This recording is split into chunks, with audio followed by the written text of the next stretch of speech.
Henry Cavill did not appear at San Diego Comic-Con as rumoured. Rolling Stone accuses Zack Snyder of hiring a marketing company to boost ratings for Batman v Superman. And Robert Venditti confirms he's writing a sequel to Superman 78. Welcome to the Speeding Bulletin, your Superman highlights video, bringing you up to speed on everything that took place in the world of Superman from July 20th to July 26th, 2022. Hi, I'm Steve Younis. Before we check out these news stories and more, please subscribe to our YouTube channel and click on the bell so you'll receive a notification each time we post a new video. In movie news, the rumour mill was running hot with speculation ahead of San Diego Comic-Con that Henry Cavill might make a surprise appearance in Hall H to announce a new Superman movie. Deadline.com dropped the hint in an article reporting on Warner Brothers' presentations at San Diego Comic-Con. However, the actor did not show up and no new announcement was made indicating Henry Cavill would be returning to play Superman at all. While many fans were disappointed, it seemed an unlikely rumour, with Cavill currently in the UK filming the third season of The Witcher. Warner Brothers did drop trailers for both Black Adam and Shazam! Fury of the Gods. During his Jim Lee and Friends panel at San Diego Comic-Con, Jim Lee told those in attendance that Warner Brothers has no plans to continue with the so-called Snyderverse. I work on the projects that are in development, right? And so, I think the Snyder Cut was Zack's vision realized, and it was a really satisfying, story told. But there's no plans for additional work on that material. So I was happy to help contribute to the pitch for the other stuff, and it was kind of fun to actually see that stuff get out there, because I did that years ago, and I actually thought it had been erased, but they had kept it in storage. Right?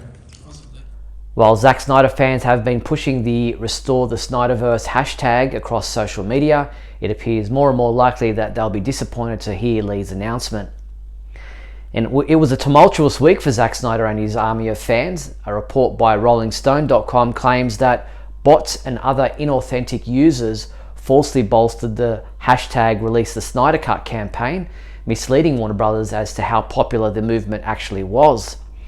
The Rolling Stone report claims that, according to two reports commissioned by Warner Media, at least 13% of the accounts that took part in the Release the Snyder Cut online campaign were deemed fake.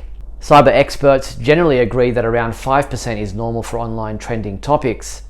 Rolling Stone also accused Snyder himself of having hired a digital marketing company to juice fan engagement for the 2016 film Batman v Superman: Dawn of Justice. The report claims that Snyder allegedly hired the marketing company to help boost the reputation of the film when critical reviews were less than glowing. Rolling Stone claims this was the beginning of the coming together of the hardcore Snyder fan base and the introduction of social media bots being used in the campaign to boost Snyder's projects. The online campaign to restore the Snyderverse continues across social media platforms unabated. While fans eagerly await the upcoming release of the Batman and Superman Battle of the Super Sons animated movie, available on October 18th, DC announced at San Diego Comic-Con that they have further animated films due to be released in 2023. The titles of those films are Legion of Superheroes, Batman: The Doom That Came to Gotham, Ruby Justice League, and Justice League Warworld. While details on the four movies remain pretty slim at this point, we do know a few things. Legion of Superheroes will be the first time we'll see an animated project focused fully on the Legion of Superheroes since the animated series ended in 2008. In the film, Supergirl finds she needs a few lessons as she acclimates to Earth, and Superman looks to the heroes of the Legion to get it done. We'll keep you posted as we learn more details about these movies. Flashback Cinema is bringing Superman the movie back to the big screen on Sunday, August 14th and Wednesday, August 17th. The blockbuster, which launched the modern era of superhero movies, will be presented in 4K digital. No matter where you live across the USA, you'll find Superman the movie screening at a theatre near you. Visit our website for more details. The DC Kids YouTube channel uploaded a video titled DC Toy Box Adventures, DC League of Super Pets, The Super Race. It's a special day in Metropolis. Superman and Krypto are stretching for a friendly race, but what they don't know is above LexCorp, Lulu, the evil hairless guinea pig, hovers with a plot to ruin everything.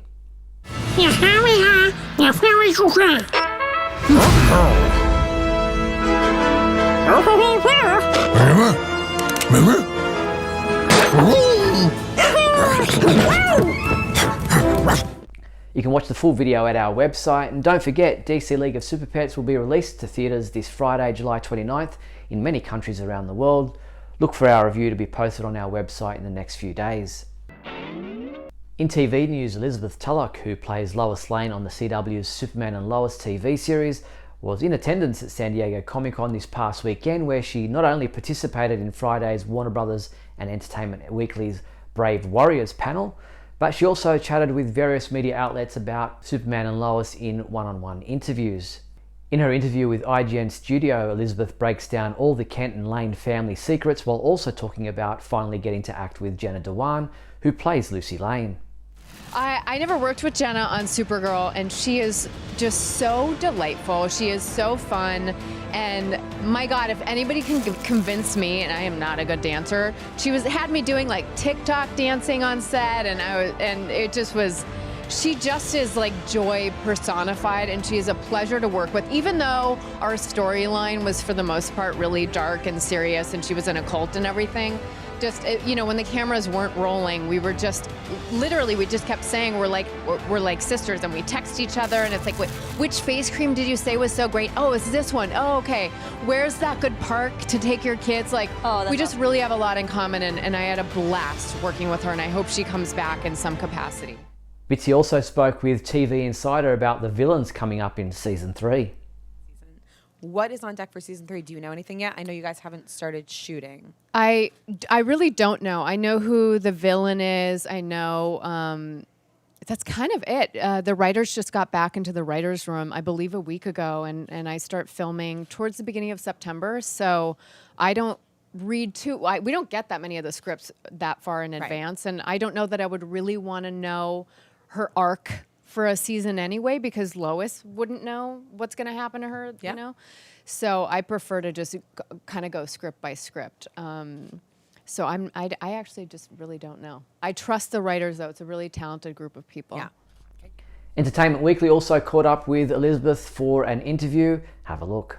What would you like to see in season 3? Is there any element you'd like to dig into some more? One of the things, because I probably spend too much time on social media, and so I see what fans are really wanting to see too, and I actually really agreed with them, is more of Lois being a journalist and, you know, going on scouts or spying on people, and you know the kind of stuff that she would have been doing more when she was still at the Daily Planet, like having some more of that happening in Smallville, and you know, it's more of a team up with Clark as journalists, because that's how they met and fell in love, and I think that would be really fun.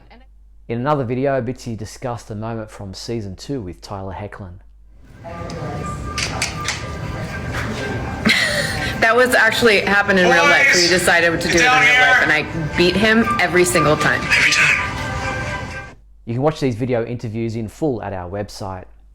The DC Kids YouTube channel uploaded a video from Superman the Animated Series in which Brainiac comes to Earth as part of his information-gathering trek across the galaxy and attempts to persuade Superman to join his quest. I saw my father. Did you know him? Yes. He helped me escape Krypton's fate, too. Now, all of our homeworld's memories are stored within me.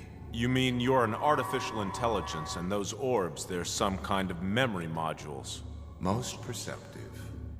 The Cartoon Network UK YouTube channel uploaded a video from the DC Superhero Girls animated series in which Good Girl Gone Bad or Bad Girl Gone Good. The girls try to stop their evil doppelgangers and break through mind control. Will they be able to stop themselves before it's too late?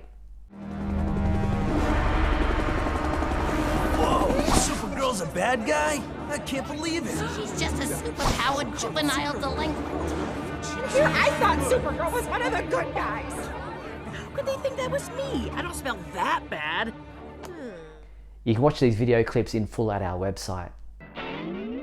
On the comic book side of things, writer Joshua Williamson and artist Daniel St. Pierre revealed the full true name of DC's 2022 event, Dark Crisis on Infinite Earths.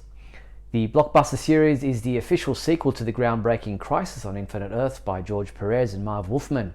Williamson said, "We've kept the real name a secret from the start because we didn't want to give away what was happening with the middle of the story with the return of the Infinite Earths."